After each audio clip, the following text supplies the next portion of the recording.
everyone. Happy full moon in Capricorn. This is going to be quite a powerful one. So, I want to make sure to get you guys a spiritual bath that you can take during this season, during this time, in order to fully manifest whatever you're trying to manifest in your life. Now, Capricorn is dealing with the practical side of life. It's dealing with, business and structure and authority and making sure you take responsibility and accountability over your life and what you plan on doing, you know, in this lifetime, where you plan on going, what's your true aspirations and how you plan on getting there. We have Cancer as the ruling of the sun right now. We're in Cancer season, so there will be emotional focus. There will be a focus on the stability of the household, emotionally and financially, making sure that your household is well taken care of, as well as making sure you are well taken care of as far as where your what your aim is in life and where you plan on going in this lifetime. Just to let you know, it is a windy day in the Bay. So if you hear some wind, it is what it is. And it's actually quite beautiful to me today, even though I can't see the sun. The cloud is overcast right now and quite windy. So, I still see the beauty in that. It's actually perfect for the full moon. It's because, we get to concentrate on our deeper emotions and the more not so brighter side of life. It's still light enough where you can see, but it's really causing more of an inward focus, looking inward. So, which is great. It's time to manifest. Whatever ritual you did or whatever you did for the new moon in Gemini earlier this season, or excuse me, I'm getting tongue tied. In the late Gemini season, we had a new moon in Gemini. So I've already seen a lot of my manifestations for that ritual that I did for the new moon. Hopefully, you have seen some manifestation. You're not going to see the full blossom of whatever you were trying to grow. You're not going to see that full blossom until later on this summer. But you will see little inklings of, oh, that's some progress right there. And oh, I'm starting to check off a lot of my tasks, and a lot of the, my to-do list is getting accomplished, and you'll see it.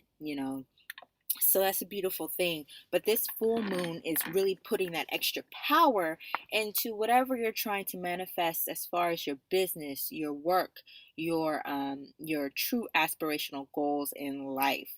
So let's take on that energy and let's use that energy so that we can truly prosper for this year, because this is not just a full moon in Capricorn, but we're also dealing with eclipses, and it's important. And Spirit was definitely working with me and telling me how important the 666, not that particular, just the number six, the six representing Shango. It's representing authority and leadership, and taking authority and taking leadership over something, as well as quick and speed, but very meticulous, very on point, and having a very straight and intentional aim.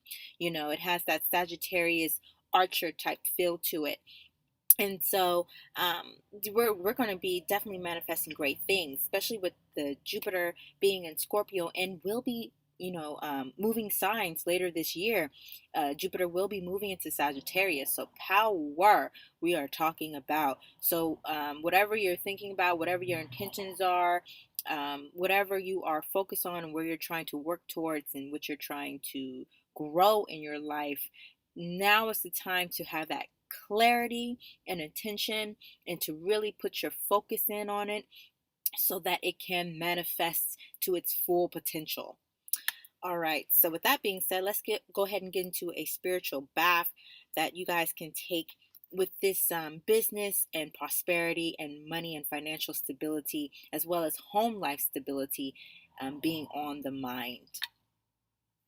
So after you have cleared your intentions and really have a straight, narrow aim and focus, and you've written these things down, then you want to take the rest of your herbal tea, whatever you've made, take the rest of that and put it in your bath. Now, if you don't have space or even time for a bath, um, you know, for this particular ritual, it'd be best to do a hand wash if you cannot do a bath. Usually, I would say get a small bucket and pour the mixture over top of your head while you're in the shower for those who don't have a bath and you only have a shower. But for this particular one, instead of doing that, if you can't do a bath, do a hand wash. Same motion, same, going about it as far as the ritual goes, but you're simply washing your hands, doing a hand wash. Either way, light some black and or white candles. You can do both or you can do one or the other, but have them be black or white. Red is fine, especially with that Shango, working with that Shango energy. Red and white is fine as well. So you're in your bath, you have your candles lit, you've already written down your intentions and your step-by-step plan, your practical step-by-step plan. And for if you want to add a little bit more to it, light some uh, chamomile or lavender scented incense would be good to, provide that earth sense, because you're dealing with the earth sign, the Capricorn. So lighting incense will be great for this. So anyhow, make sure you take your bath tonight. Make sure you take it at night when the moon is actually will be full. It's during around witching hours. So it's usually around midnight to 3. It depends on where you're at. I'm on the West Coast, so my time will be a little bit different from those on the East Coast in the United States. If you're in another part of the world, it'll be different. So make sure you check in. You can go online and look at the moon phases. They have I think it's called timeanddate.com or something like that. Go check online and see exactly what time it will be a full moon in your area, and then try to take the bath during that time. If you can't, you can't. It is what it is. But it'll be more powerful if you take the bath tonight. And do what you always do during your spiritual ritual baths. At the end, make sure you save some of the bath water so that you can toss it out the next day during sunrise. When you're tossing it out the next day during sunrise, make sure you're facing to the east, okay? Because we're drawing. Okay, so face to the east during your sunrise, toss out that water, preferably in your front yard. So, for example, my front yard is facing towards the west, so I'm still going to toss out the water in my front yard, but I'm going to make sure that I'm facing the east while in my front yard as I'm tossing out the water during sunrise. This is to draw in luck, to draw in prosperity, to draw in money, um, you know, to make something grow. Whatever it is that you're trying to make grow, this is to help to solidify your ritual and to make it grow. It also heals and improves your home finances, and it provides protection against spiritual invasion, because a lot of the times we are not attacked. Even our finances can be attacked from outside forces, from spiritual forces. It's not always, people trying to, actual people trying to get us. Sometimes it's spiritual forces. So do this and it will amplify whatever you're trying to do, whatever you're trying to grow. It will amplify your business success and just financial stability and financial progression in the home. Because remember, we're dealing with the Cancer energy, so as well as the Capricorn. So it's definitely dealing with the home as well as our finances and our business and our work life. This is also a great time to solidify whatever you're trying to accomplish. As far as negotiations go, you might be negotiating a contract that deals with your livelihood in some type of way. It could be like a musician trying to decide which contract to sign or what changes need to be made to that contract. And this would be a good time to focus in on, no matter what necessarily your negotiation may be. You might be trying to get a promotion at a particular job, or anything. It could be any type of negotiations, negotiations in your home, between you and your spouse, or whatever it may be. This is a great time to reflect upon, what do you truly want? What do you truly desire? What will help you get to your ultimate goal, whatever that goal may be?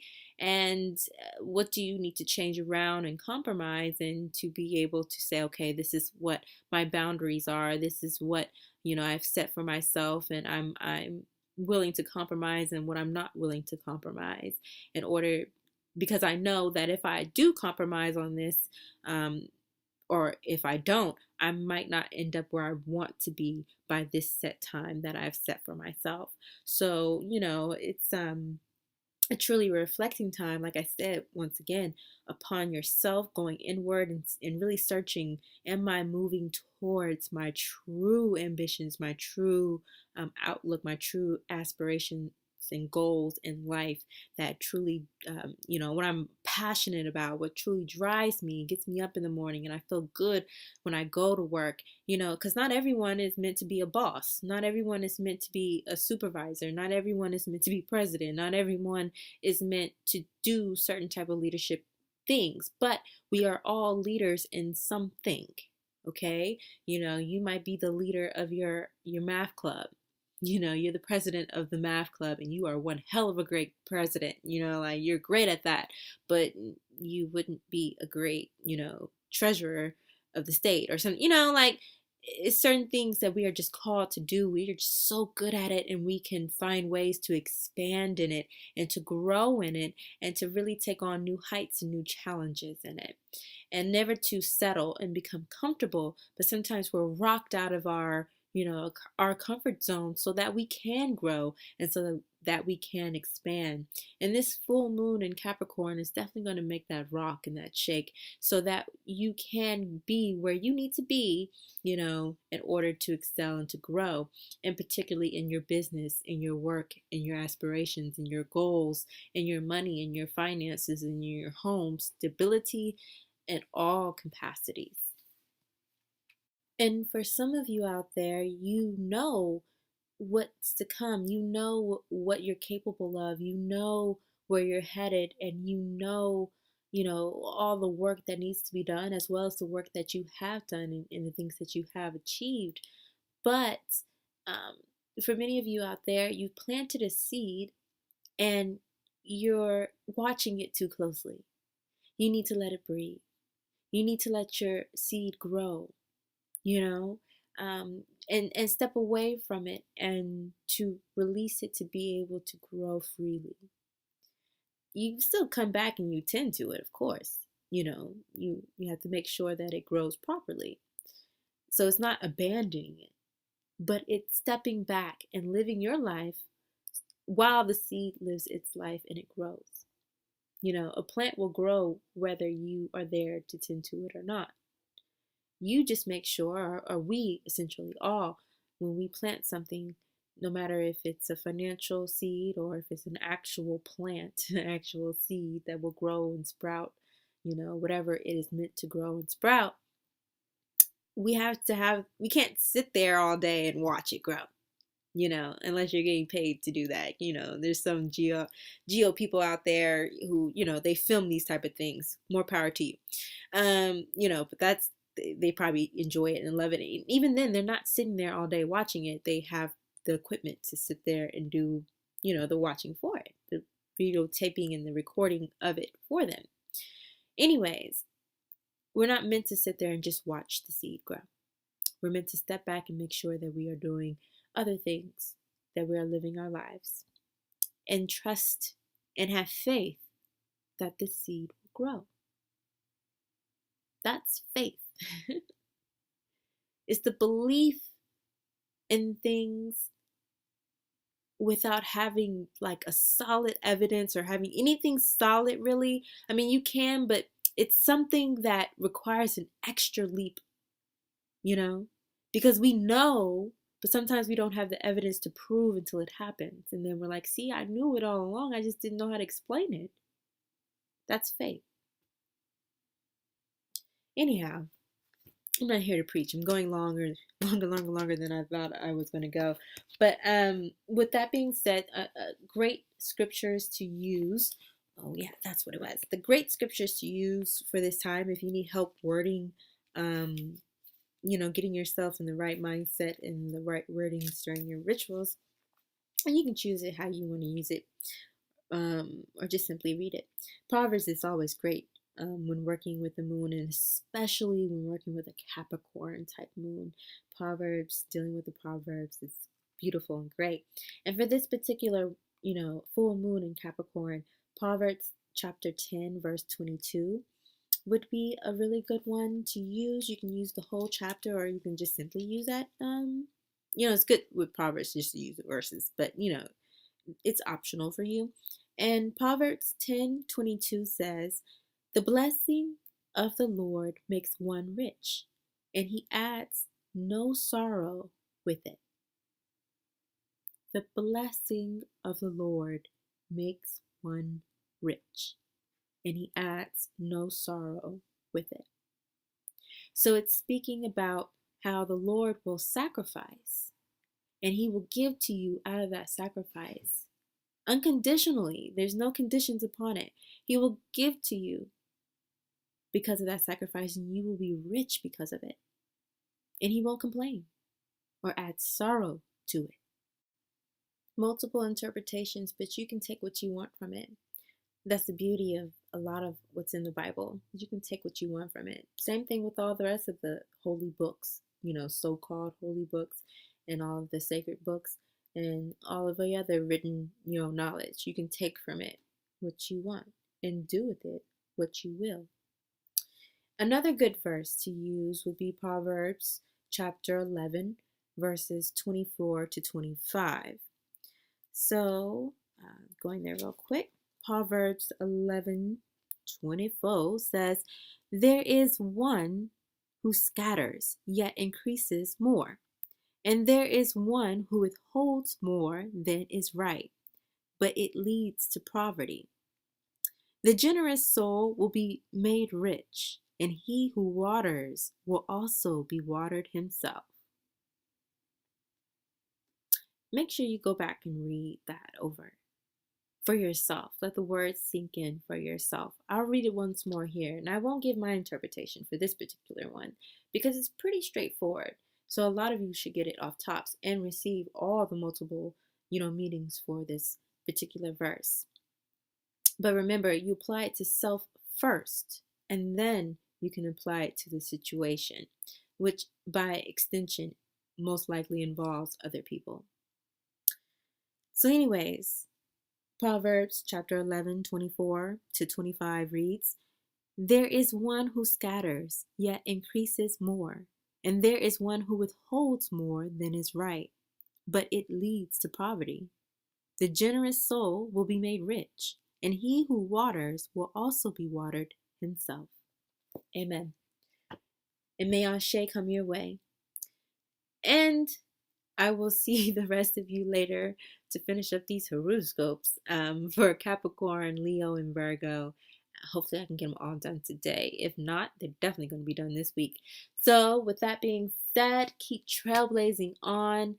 Let me know down in the comments how your rituals are going. If you've been seeing any manifestations of the ritual that you did for the new moon in Gemini, and what you want to come your way. Write it down, make it plain, and share with us so we can share in the power to increase and give abundance and prosperity in wherever that you need that in your life. Healing, abundance, and prosperity. Until the next time, y'all, keep trailblazing on. Peace.